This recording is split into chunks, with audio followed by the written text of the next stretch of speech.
Posisi kaki tidak rapat direnggangkan seukuran dua bahu bagian luar. Dalil dan keterangan posisi kedua kaki ketika bangkit dari ruku untuk berdiri.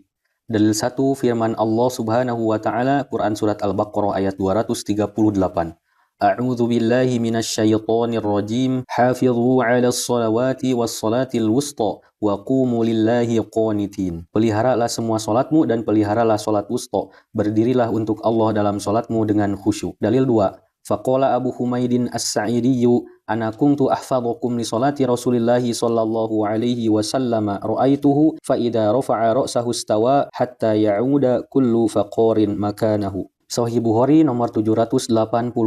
Maka berkatalah Abu Hamid As-Sa'idi, aku adalah orang yang paling hafal dengan salatnya Rasulullah. Jika salat aku melihat, jika mengangkat kepalanya, beliau berdiri lurus hingga seluruh tulang punggungnya kembali pada tempatnya semula. Dalil 3, an Anas bin Malikin, anin Nabi sallallahu alaihi wasallam faqala Aqimu sufufakum fa inni arakum min wara'i dhahri wa kana ahaduna yulziku mankibahu bimankibi sahibihi wa qadamahu biqadamihi. Sahih Bukhari nomor 683.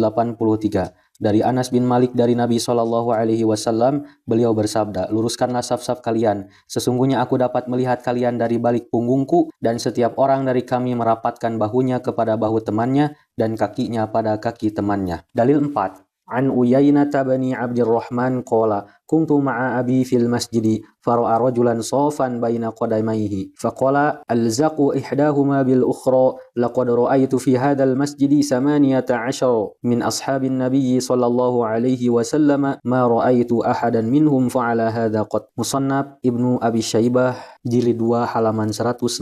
Dari Uyainah bin Abdurrahman ia berkata, pernah aku bersama ayahku di masjid, ia melihat seorang lelaki yang salat dengan merapatkan kedua kakinya.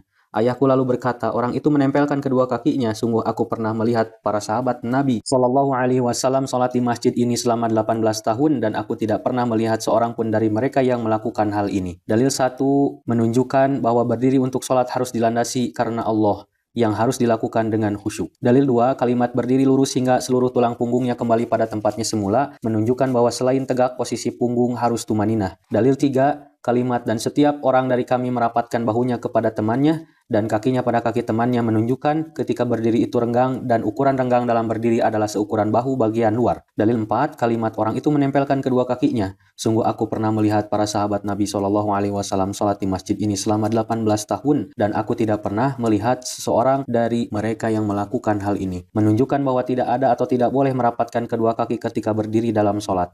Kesimpulan dalil, lakukan berdiri dalam sholat karena Allah dengan khusyuk, berdiri tegak dengan tumaninah. Posisi kaki ketika berdiri i'tidal adalah direnggangkan, tidak boleh rapat. Jarak renggangnya adalah seukuran bahu bagian luar. Kesimpulan, posisi kaki ketika berdiri dalam sholat tidak rapat, tidak renggang berlebihan adalah posisi kaki yang ukurannya tidak boleh rapat tetapi renggang sesuai kenyamanan dengan acuan bahu bagian luar. Catatan tentang berdiri. Adapun tentang posisi jari-jari kaki, tidak ada dalil yang langsung memberikan gambaran kepada kita tentang hal ini. Untuk itu, kalaupun ada dengan dalil umum menghadap kiblat, itu pun hanya bersifat anjuran, bukan dalil. Oleh sebab itu, maka posisi jari dikembalikan kepada teks hadis umum dan dengan tidak melupakan tumakninahnya kita dalam qiyam atau berdiri.